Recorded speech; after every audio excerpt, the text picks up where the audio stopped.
Shalom saudara, para sahabat Lentera Injil. Dimanapun saudara berada, saya berdoa kiranya damai sejahtera Kristus tercurah dalam kehidupan saudara. Kasih karunia, kemurahan, pertolongan Tuhan kiranya menyertai langkah-langkah hidup saudara. Video saya kali ini adalah kelanjutan dalam seri pelajaran mengenai pemeliharaan naskah kitab suci, khususnya naskah Perjanjian Baru yang dikomparasikan atau diperbandingkan dengan pemeliharaan naskah-naskah Al-Quran. Bagaimana Al-Quran modern ini disusun. Ini adalah video yang ketiga yang bisa saudara pelajari, saudara tonton agar pemahaman saudara mengenai iman Kristen semakin mendalam. Judul video ini adalah fakta-fakta pemeliharaan ilahi terhadap naskah Perjanjian Baru. Tema ini merupakan subtema dari kajian mengenai perbandingan pemeliharaan pesan Alkitab dengan Al-Quran dari masa awal hingga masa kini, bagian yang ketiga. Jadi bagian yang pertama dan kedua sudah saya bahas di dalam channel ini. Kalau saudara ingin mendengar kajian yang sebelumnya, saudara bisa cari video saya yang berjudul Fakta-fakta pemeliharaan ilahi terhadap naskah Perjanjian Baru. Nah, pada bagian yang ketiga ini kita mempelajari teks Perjanjian Baru dalam tulisan atau kutipan tokoh gereja perdana. Pemeliharaan naskah Perjanjian Baru itu bukan sekedar klaim iman. Ada dua bukti pemeliharaan Allah terhadap kualitas pesan kitab suci Perjanjian Baru. Yang pertama adalah salinan-salinan manuskrip-manuskrip kuno.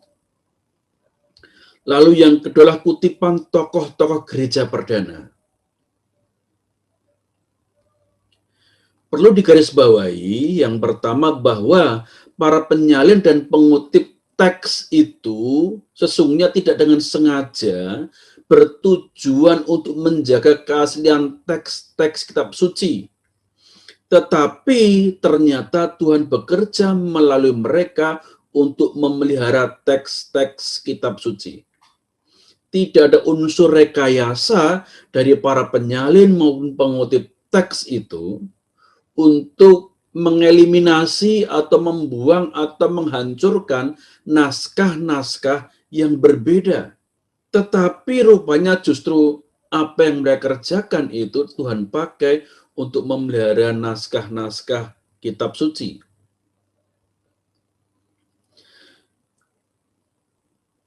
Perlu digarisbawahi yang kedua adalah bahwa secara jujur kekristenan mengakui bahwa ada perbedaan salinan, tetapi tidak ada yang berkontradiksi.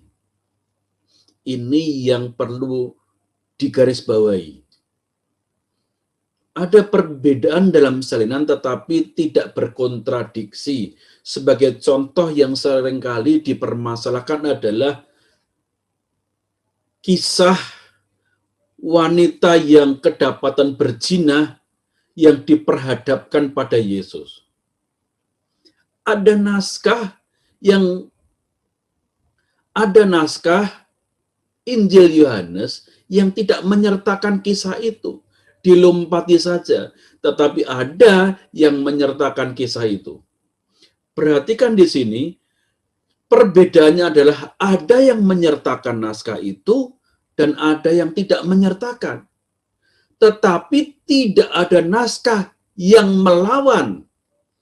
Misalnya mengatakan bahwa tidak ada wanita yang berzina yang diperhadapkan kepada Tuhan Yesus. Itu tidak ada naskah yang berbunyi demikian. Atau kita menemukan Injil Markus bagian akhir itu ada sebagian naskah yang tidak ada. Dan ada sebagian naskah yang menyertakan bagian akhir.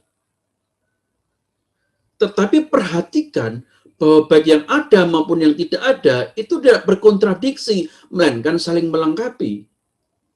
Jadi bisa disimpulkan bahwa Ada beberapa penyalin karena terburu-buru, karena kurang cermat dalam menyalin, mungkin karena dalam tekanan, ya dalam pelarian, sedang menyembunyikan naskah-naskah perjanjian baru, lalu ketakutan untuk dibakar, ditangkap oleh para penguasa, maka dengan buru-buru dia menyalin.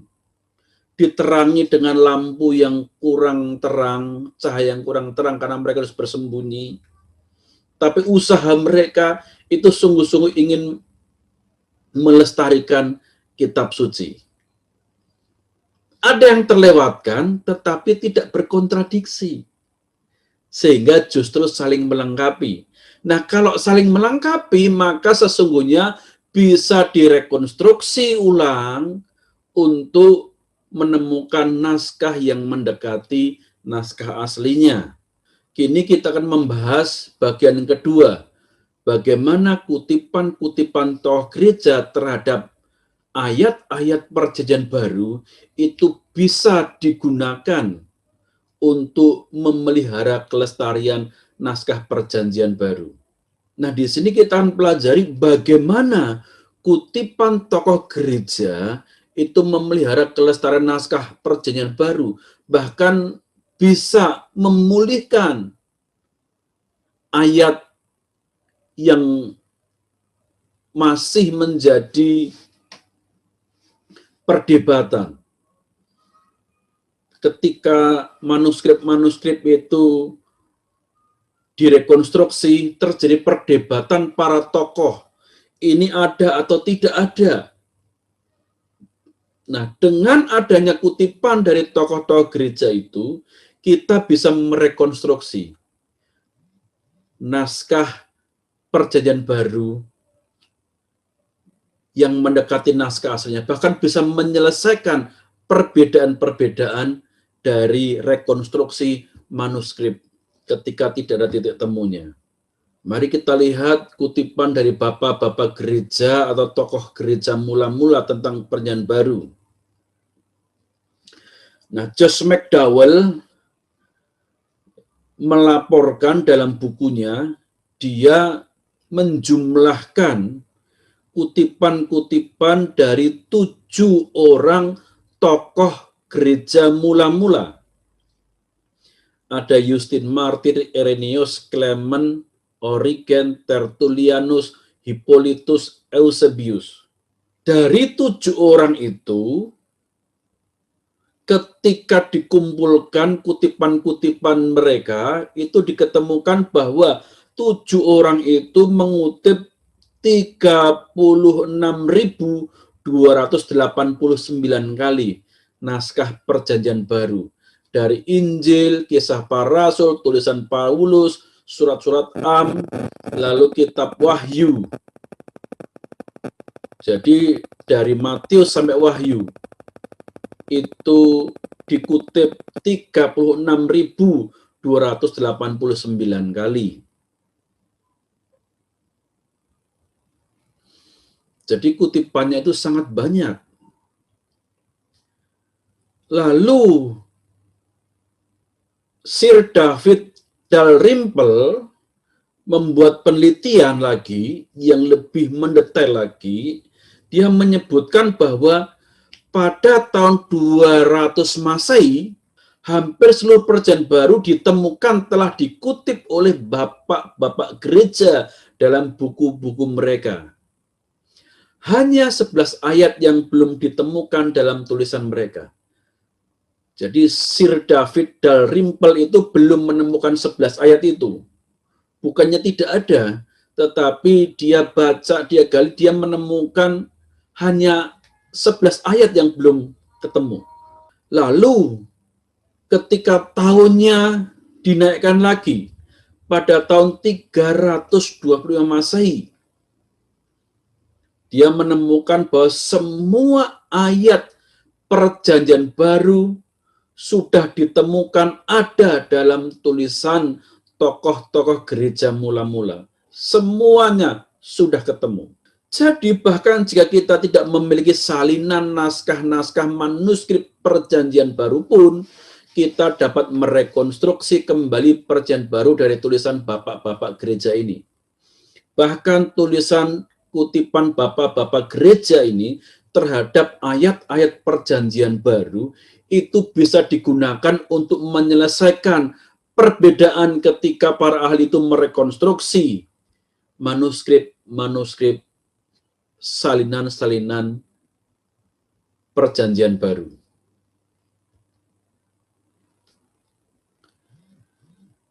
Penelitian Sir David Dalrymple ini dikutip oleh Kurt Flettemeyer dengan bukunya Sang Putra dan Sang Bulan.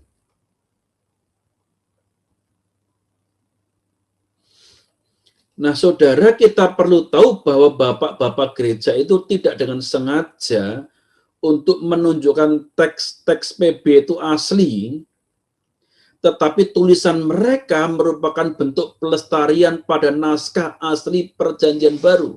Mereka tidak bertujuan supaya generasi gereja nanti itu ketika mengumpulkan buku-buku mereka, tulisan mereka, maka bisa disusun naskah Perjanjian Baru yang baru. Tidak ada rekayasa seperti itu di dalam pikiran mereka. Tetapi lewat karya mereka, Tuhan campur tangan sehingga ayat-ayat Perjanjian Baru, isi firman Tuhan dalam Perjanjian Baru tetap terpelihara sampai sekarang. Dengan begitu banyak kutipan di bawah 2 abad pertama kekristenan, sehingga seluruh Perjanjian Baru terdokumentasi dengan baik, padahal situasi yang mereka hadapi adalah penganiayaan, termasuk di dalamnya penghancuran naskah-naskah suci. Ini menunjukkan campur tangan ilahi. Kutipan bapak-bapak gereja ini dapat digunakan sebagai rujukan untuk pemulihan naskah salinan yang rusak, salah kutip, atau bahkan yang terlewatkan oleh para penyalin naskah. Seringkali para ilmuwan itu mengabaikan kutipan-kutipan bapak-bapak gereja, sehingga mereka sering kesulitan ketika menemukan salinan yang rusak, dan ternyata ketika dikomparasikan dengan salinan yang lain, mereka semakin tidak memiliki titik temu. Tetapi dengan menggunakan kutipan bapak-bapak gereja tentang naskah yang sedang mereka perdebatkan itu, maka akan diketemukan bentuk aslinya. Contohnya, nah, saya menggunakan contoh yang sangat populer yang menjadi perdebatan, bahkan sering digunakan oleh orang Muslim untuk menyerang kekristenan, yaitu 1 Yohanes 5 ayat 7-8. Banyak yang mengatakan ini bukti sudah dipalsukan. Tapi mari kita lihat bagaimana kutipan bapak-bapak gereja itu bisa memulihkan ayat yang menjadi perdebatan yang dianggap kontradiksi oleh sarjana-sarjana modern. Versi yang pertama, 1 Yohanes 5 ayat 7-8 berbunyi demikian. Hoti trais aisin hoi marturontes, sebab ada 3 yang memberi kesaksian. To penuma, kai to udor, kai to aima, kai oi trais is to en aisin. Roh dan air dan darah, dan ketiganya adalah satu. Jadi satu variasi berbunyi, sebab ada 3 yang memberi kesaksian. Roh dan air dan darah, dan ketiganya adalah satu. Variasi atau versi yang lain berbunyi demikian. Hoti trais isin hoi marturuntes ento urano ho pater ho logos kai tu hagion pneuma kai utoi hoi trais en aisi. Sebab ada 3 yang memberi kesaksian di dalam surga, Bapa, Firman, dan Roh Kudus, dan ketiganya adalah satu. Kai treis eisin hoi marturontes entoge to pneuma kai to udor kai to aima kai hoi treis is to en eisin. Dan ada 3 yang memberi kesaksian di bumi, roh dan air dan darah, dan ketiganya adalah satu. Jadi versi yang kedua adalah sebab ada 3 yang memberi kesaksian di dalam surga, Bapa, Firman, dan Roh Kudus, dan ketiganya adalah satu. Dan ada 3 yang memberi kesaksian di bumi, roh dan air dan darah, dan ketiganya adalah satu.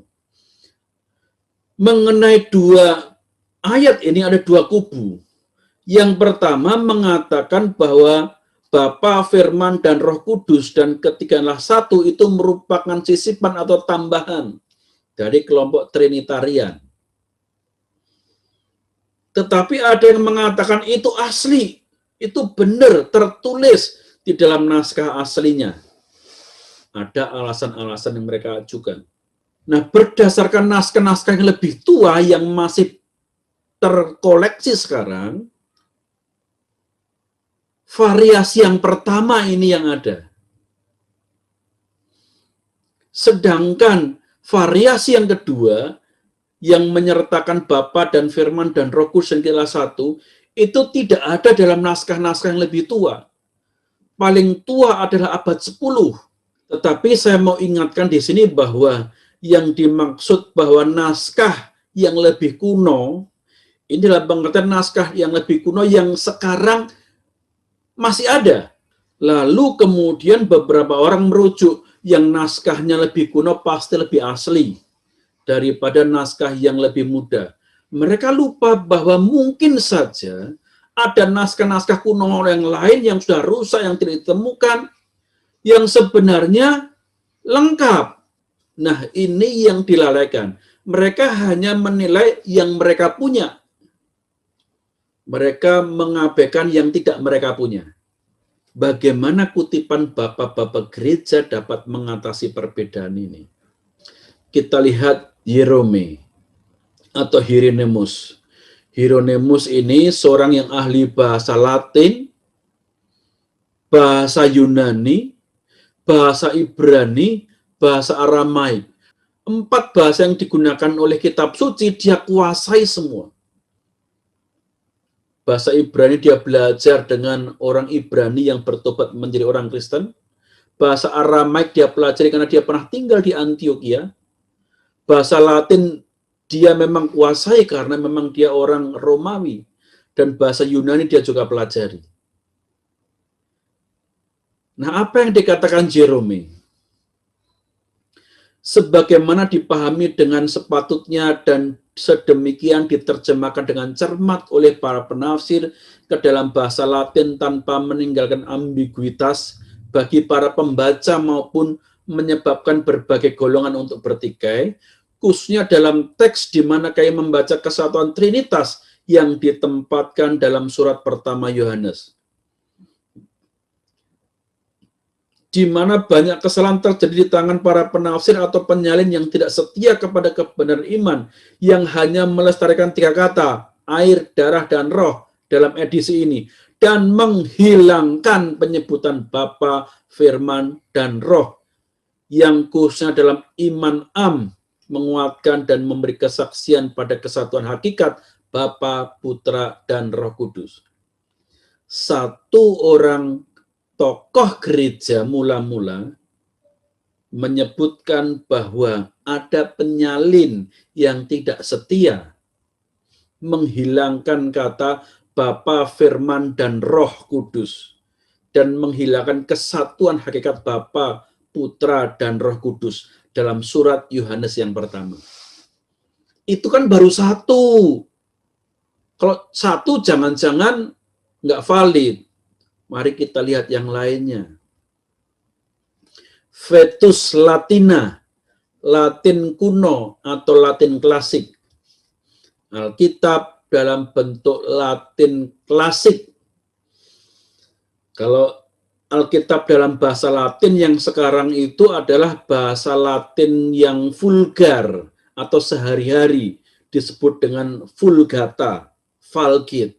Vetus Latina abad kedua, artinya Vetus Latina itu diterjemahkan dari naskah yang lebih tua dari Codex Sinaiticus yang disusun abad keempat. Para penonton perlu sadar bahwa Codex Sinaiticus, naskah tertua, kodeks tertua, kumpulan naskah perjanjian baru yang lengkap tertua, abad keempat, itu tidak mencantumkan Bapa, Firman, dan Roh Kudus dan ketiga adalah satu. Tapi Vetus Latina abad kedua, yang artinya dia diterjemahkan dari naskah yang lebih tua dari Codex Sinaiticus,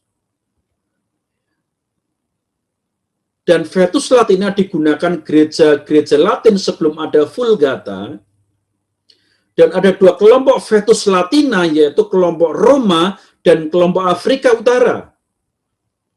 Dan kedua kelompok itu, baik kelompok Roma maupun kelompok Afrika, menyertakan kalimat Pater Verbum et Spiritus Sanctus et Hitres Unum Sum.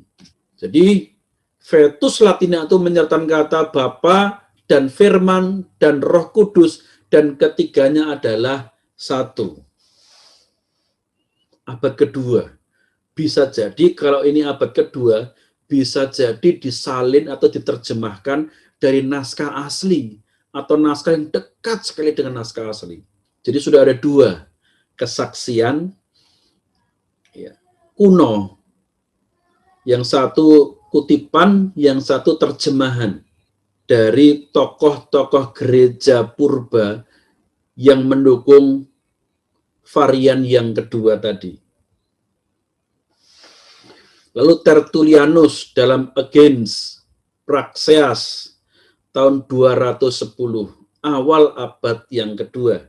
Tertullianus mengatakan, maka runtunan erat Bapa di dalam anak dan anak dalam penghibur membuat tiga yang melekat, satu melekat pada yang lain, dan ketiganya adalah satu hakikat, bukan satu persona. Qui tres unum sum non unus. Dalam makna itulah dikatakan aku dan Bapa adalah satu mengenai kesatuan hakikat, bukan dalam kesatuan jumlah.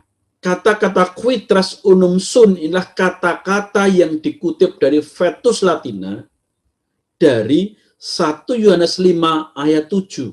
Jadi sudah ada tiga kutipan tokoh gereja yang mendukung variasi yang lebih panjang. Lalu Agustinus, ini yang keempat. Dan apakah artinya Kristus adalah akhir? Dan apakah artinya Kristus adalah akhir? Karena Kristus adalah Allah, dan akhir dari suatu perintah adalah kasih, dan kasih adalah Allah, karena Bapa dan Putra dan Roh Kudus adalah satu. Jadi Agustinus kembali mengutip 1 Yohanes 5 ayat yang ke-7. Ini bukan hanya pendapat saya, tetapi banyak tokoh-tokoh yang menafsirkan tulisan Agustinus ini mengatakan bahwa Agustinus mengatakan Bapa dan Putra dan Roh Kudus adalah satu. Ini berdasarkan 1 Yohanes 5 ayat yang ke-7. Yang kelima, Cyprian tahun 200 sampai 258. Jadi dari awal abad ketiga sampai pertengahan abad ketiga. Apa yang dikatakan? Dia menulis dalam Unity of the Church. Perkataan demikian, Tuhan berkata, aku dan Bapa adalah satu. Nah, Cyprian menegaskan bahwa dan juga tertulis mengenai Bapa dan Anak dan Roh Kudus dan ketiganya adalah satu. Di mana kata-katanya tertulis? Dan di seluruh perjanjian baru, kalau kita mau mencari kata-kata Bapa dan Anak dan Roh Kudus dan ketiganya adalah satu, hanya diketemukan di dalam 1 Yohanes pasal 5 ayat 7. Sudah 5 ya yang mendukung ini. Lalu Santo Athanasius. Demikian pula bukan penebus dosa yang diperoleh dengan permandian yang menghidupkan dan menguduskan. Tanpa itu tidak ada orang yang dapat melihat kerajaan surga. Suatu permandian diberikan kepada orang percaya dalam 3 kali nama terberkati. Dan di samping semua itu Yohanes berkata, dan ketiganya adalah satu. Di mana Yohanes mengatakan dan ketiganya adalah satu? Di dalam surat 1 Yohanes 5 ayat yang ke-7. Sudah ada 6 Bapak Gereja yang mengutip versi panjang. Yang ke-7 adalah Priscillian tahun 380. Dia mengatakan, seperti Yohanes berkata, dan ada 3 yang memberikan kesaksian di bumi, air, roh, dan darah, dan ketiganya adalah satu. Priscillian itu jelas menegaskan kata Yohanes. Lalu dan ada 3 yang memberikan kesaksian di surga, Bapa, Firman, dan Roh, dan ketiganya adalah satu dalam Kristus Yesus. Jadi sangat jelas, tegas sekali, Priscillian ini mengutip 1 Yohanes 5 ayat 7 dalam versi yang panjang. Lalu yang ke-8, Konsili Kartago. Ini konsili lokal tentang kanon Alkitab. Ya, 8. Kalau konsili itu berarti hasilnya itu disepakati oleh banyak uskup, bukan hanya satu, banyak tokoh-tokoh gereja. Apa yang dikatakan? Dan demikian tidak ada ruang ketidakpastian. Jelas bahwa Roh Kudus adalah juga Allah dan penentu keinginan sendiri. Dia yang dengan sangat jelas ditunjukkan bekerja dalam segala sesuatu dan memberikan karunia dispensasi ilahi menurut keputusan kehendaknya sendiri. Karena di mana dinyatakan bahwa ia memberikan rahmat di mana dia mau, keadaan seperti budak tidak terjadi. Karena perhambaan dipahami dalam apa yang diciptakan, tetapi kuasa dan kebebasan dalam Trinitas. Nah, kemudian kalimat selanjutnya. Dan demikian supaya kita dapat mengajarkan bahwa Roh Kudus adalah satu. Keilahian bersama Sang Bapa dan Sang Putra masih lebih jelas daripada terang. Inilah bukti dari kesaksian Yohanes Sang Penginjil. Dia menyebutkan Yohanes. Karena ia mengatakan, ada 3 yang memberi kesaksian di surga, Sang Bapa, Sang Firman, dan Sang Roh Kudus, dan ketiganya adalah satu. Jadi jelas bahwa Konsili Kartago ini mengutip 1 Yohanes pasal 5 ayat 7 dengan versi yang lengkap. Dengan pasti ia tidak berkata 3 yang dipisahkan oleh perbedaan kualitas atau dibagi dalam tingkatan pembedaan, sehingga ada jarak besar di antara mereka. Tidak. Ia berkata bahwa 3 adalah satu, tetapi supaya keahlian tunggal yang dimiliki oleh Roh Kudus bersama Sang Bapa dan Sang Putra dapat ditunjukkan lebih lagi dalam penciptaan segala sesuatu. Engkau mendapati dalam kitab Ayub, Sang Roh Kudus sebagai pencipta adalah Roh Ilahi. Nah, dari 8 kutipan tokoh-tokoh gereja mula-mula dan terjemahan bahasa Latin, maka dari 2 versi ini bisa kita ketahui bahwa versi panjanglah itu versi yang lengkap. Sedangkan versi pendek itu tidak lengkap. Mungkin karena penafsir yang tergesa-gesa sehingga terlewatkan. Ya, tentu kita tidak tahu kenapa terlewatkan, kenapa tidak ditulis, tidak tahu. Jadi berdasarkan kesaksian kutipan Bapak-Bapak gereja, maka versi panjang yang mencantumkan kata-kata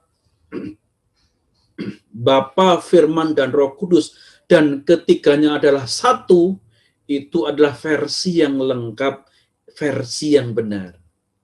Jadi perselisihan ini sesungguhnya bisa terjembatani. Kalau ada naskah bahasa Yunani sekarang yang mencantumkan Bapa, Firman, dan Roh Kudus dan ketiganya satu, itu sesungguhnya versi pemulihan, versi rekonstruksi kritis dari naskah-naskah manuskrip kuno. Kesimpulannya adalah dari 3 sesi pembahasan kita mengenai pemeliharaan naskah Perjanjian Baru, maka disimpulkan bahwa Perjanjian Baru itu bertahan dari pemusnahan dan penyelewengan. Ketahanan Perjanjian Baru dari pemusnahan dan penyelewengan, walaupun tidak ada pihak penguasa yang merekayasa agar Perjanjian Baru terlihat seragam di seluruh dunia, namun pesan-pesan yang disampaikan oleh salinan-salinan dan kutipan-kutipan tokoh gereja purba akurat, konsisten, dan tidak berubah. Ini berbeda dengan Al-Quran di mana para penguasa yang menentukan, yang merekayasa, yang mengesahkan suatu naskah yang mereka terima dan kemudian menghancurkan, membuang, membakar naskah-naskah yang tidak mereka terima. Di dalam Perjanjian Baru tidak ada unsur rekayasa. Mau tidak mau, kesimpulan yang dihasilkan adalah bahwa ada campur tangan ilahi, tangan yang tidak terlihat untuk terpeliharanya teks kitab suci. Tidak ada rekayasa pemegang kekuasaan politik dan keagamaan yang berkuasa saat itu. Yang ada adalah rekayasa dari Sang Ilahi, yaitu Allah sendiri. Maka saudara yang dikasih Tuhan, sahabat-sahabat Lentera Injil, cintai firman Tuhan, baca Alkitab sungguh-sungguh. Jangan hanya hamba Tuhan saja yang membaca Alkitab, saudara jemaat biasa pun harus membaca Alkitab, karena Alkitab bukan hanya untuk hamba Tuhan, tetapi untuk setiap orang percaya. Kalau Allah demikian luar biasanya menjaga kitab suci itu dari penyelewengan, dipertahankan oleh Allah sehingga sampai ke tangan kita dengan tepat, akurat, konsisten, dan tidak berubah. Itu artinya Perjanjian Baru itu penting bagi Allah untuk tetap dibaca umatnya. Tuhan Yesus memberkati saudara semuanya. Haleluya. Amin.